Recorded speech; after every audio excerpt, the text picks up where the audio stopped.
God of the Advent promise, we come on our journey to the place where the promise is renewed.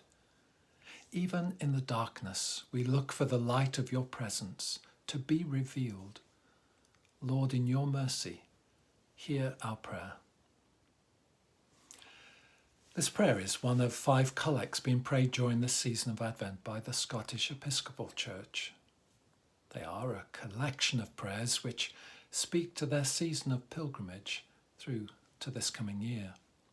Prayers that have also been a particular source of comfort and of strength for me personally. As many of you know, recently many of our family members and close friends have experienced a particular period of darkness. The death of my mother, Barbara, the death 1 week later of my uncle, Arthur, the life-threatening COVID infection and severe chest infection and hospitalisation of my sister, Linda, the COVID infection to 4 other family members and friends, and suspected cancers to 3 other family members, all contributed to my sudden visit to England. Returning to the diocese where I was ordained, I recalled words shared at my ordination retreat.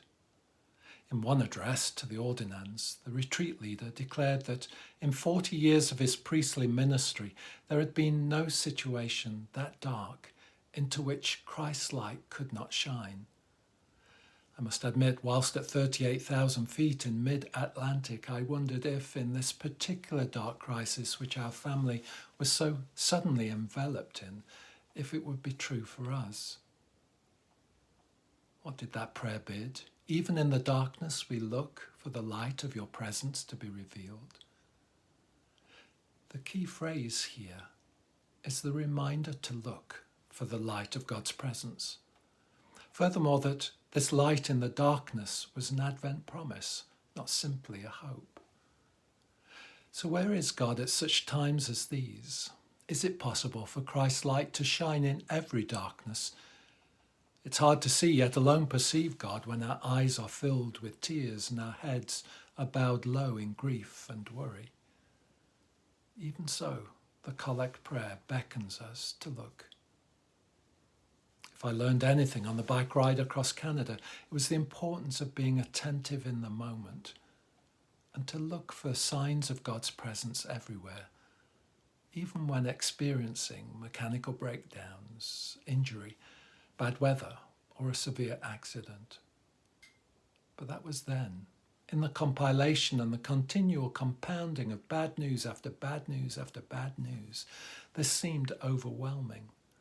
Mum succumbed quickly to a COVID infection. From one day being told she might be sent home from the hospital, just 24 hours later, the infection had taken all her major organs.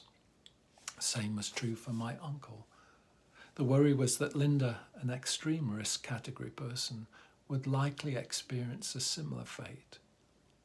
Sadly, our family experience is not uncommon, with over 63,000 COVID-related deaths in the UK, over 300,000 in the USA, 1.62 million worldwide.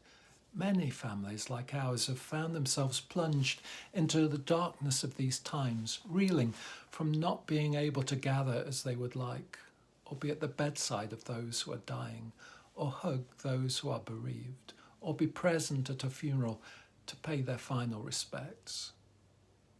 Where is God at such times as these? Where is God when we cannot even go to church to pray and fellowship together, or be sustained by word and sacrament? Psalms 42 and 43 bid those whose tears have been their food day and night, those disquieted, those whose souls are so full of heaviness, to yet put their trust in God, and to ask God, the God of our joy and gladness, to send out his light and his truth, that he might lead us to God's holy hill, to God's dwelling place, to the place where we will once again give thanks. As a testament to these urgings of Scripture, I have now returned home, and together with my family, we thank you most sincerely for your prayers. We thank the Diocese of Qu'Appelle for granting me, at a moment's notice, the compassionate leave to be with my family and my friends in our time of need. We thank the leadership here for stepping into the gap, and we thank the Lord especially for the way his light has shone in our darkness. My sister Linda miraculously survived. Just a week later, she returned home from hospital to continue her healing journey. Furthermore, 3 out of the 4 other COVID patients have recovered, and cancers were removed or, on later investigation, not diagnosed. The light of Christ began to shine. Looking for the light of Christ in the living is one thing, but through many signs we also began to see the light of Christ in the dying and the deceased as well.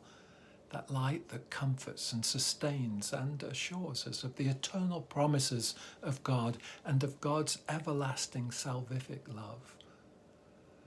The most pronounced signs of God's assurances for me were in a dream. I remember vividly saying goodbye to my mum, bathed in light with others around her, saying to her that it was okay for her to go and that we, her family, would be okay. It was a dream that caused me to wake up and check my watch. 30 minutes later, I received a phone call from the UK to say that 30 minutes ago my mum had died. One cannot explain such occurrences. Some say they are just coincidences.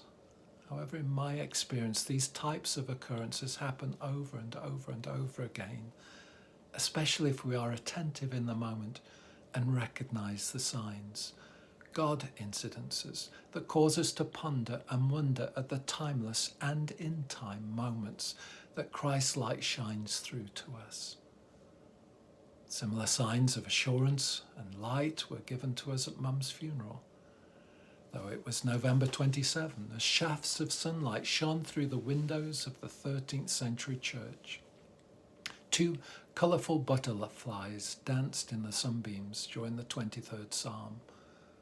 One of them even came to the casket during the commendation and flapped its wings as the priest prayed the prayer and then said the Nunc Dimittis. Mum loved her butterflies. Mum loved owls and English robins too. Unknown to my art teacher, she was moved to draw an owl that day. A day later, when my niece was at a low point, she looked out of her window and saw her first winter robin. After the service of committal at the crematorium, a heart-shaped cloud was even seen in the sky on the journey home. These and other occurrences were gifts, signs of the light of Christ piercing our darkness, light that brought much comfort and assurance to us all, light and truth that led us to God's holy hill, to God's dwelling place where we could give thanks again. Light that, like Mary, caused us to ponder these things in our hearts. During Advent and again in the Christmas Gospel, we are reminded that the light shines in the darkness and the darkness has not overcome it. The promise of Advent and Christmas is in the hearts of each of us. The light that shines in the darkness has come, and the darkness has not, nor will it overcome it. We celebrate this Advent and Christmas promise every year. We are not just to remember something that happened, but to reaffirm it in our hearts and minds, this thing which is still happening. Darkness has not and will not overcome.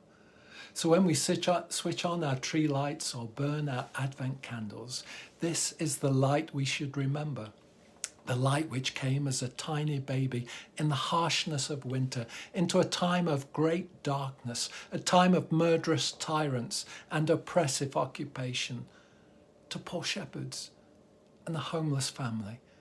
This is the light which came to give us all hope, to shine into our darkness too, to be a shining beacon of our salvation, in whose light the darkness around us loses its grip as we remember whose we are, where we are going, and who is returning to meet us.